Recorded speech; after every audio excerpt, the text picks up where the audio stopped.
Ryan's Fanfic.txt.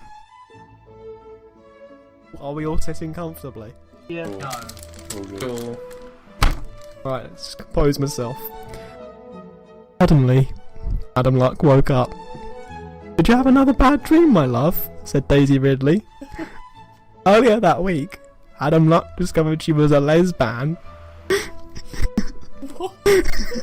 A lesbian? You haven't been well, have you? When you inserted yourself into me last night, you weren't up to your normal standards. You know, I think Samuel Sluffordofferson is back. I can feel it in my loins. Oh no, not again. I must go. I must journey alone, defeat him once and for all. With that, Adam Luck marched off. Samuel Sluffordofferson stopped and gazed into space. Oh no. It was happening. He couldn't help thinking about Adam Luck again. He tried not to, desperate to avoid the thoughts that could be, no, would not be, held back. But like dozens of unstoppable manticores, they came creeping forward till they filled his brain. Adam Luck's smile shined like tin foil, as impressive as a space elevator.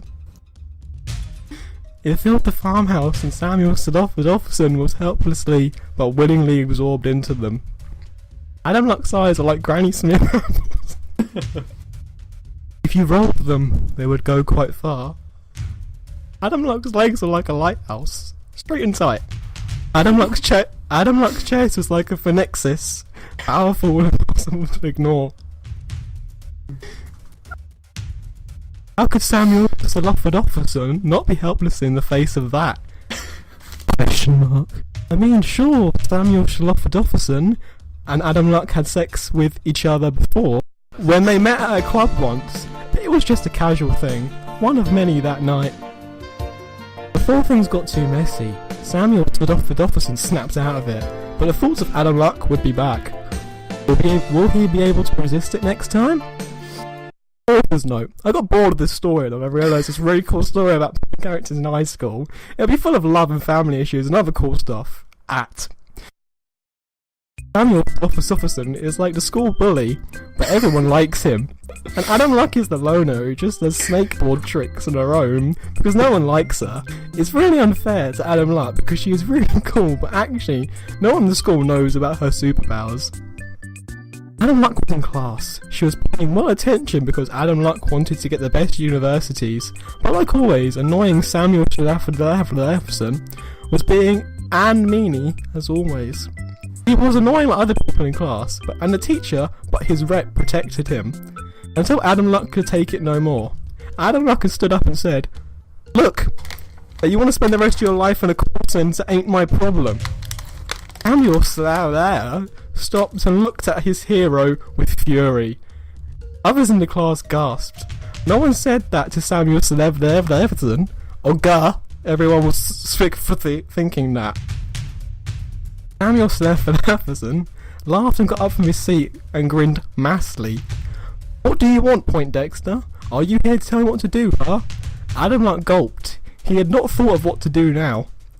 But then Daisy Ridley and Natalie Portman rised from tier seats too.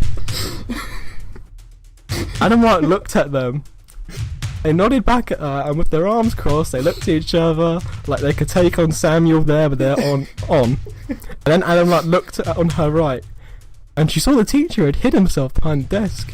Even the teacher thought it was a suicide to confront Samuel Sluffordofferson.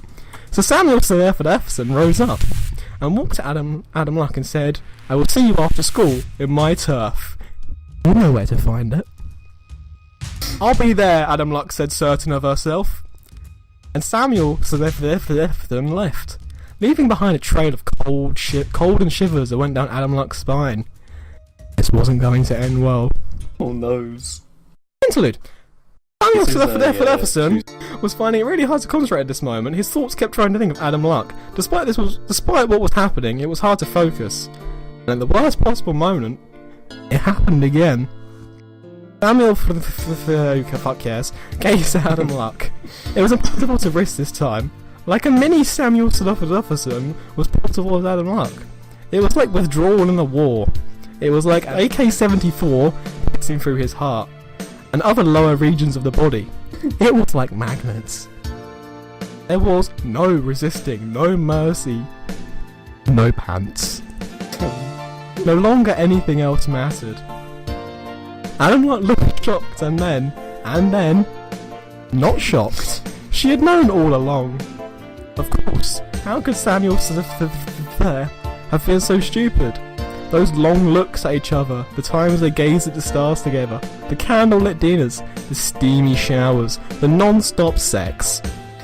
It wasn't just friendship, it never was. It was more, and Adam Luck had known it all along.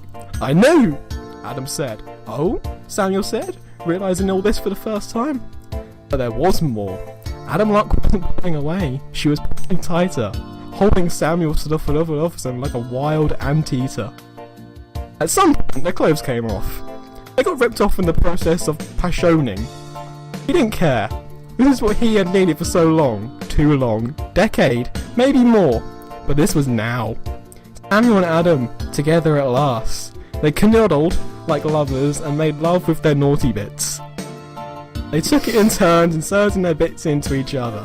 Samuel stood off at Officer and inserted his bit into Adam Luck, then Adam Luck inserted her bit into Samuel to deliver them. They repeated this a few times. Toys were used. Afterwards, when they had finished cleaning their bits, they looked at each other longingly. They knew they must leave. They didn't want anyone to see. Samuel stood off at Officer and took one last look at Adam Luck.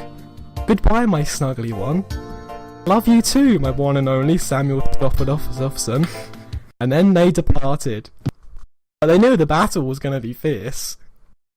And then they saw the armies of Samuel stood at Officer and passing before them. They had better gather the courage to go forth. For God, Adam Luck yelled. For science, Natalie Portman said. For loop, Daisy Ridley ejaculated loudly. And then they all attacked. It was a fine spectacle to behold. Author's night. Ooh, they're doing such cool things like bam, zoff and pow. And then, just when our heroes could not take it anymore, they defeated Samuel Stoddard Officer. The end. Yeah.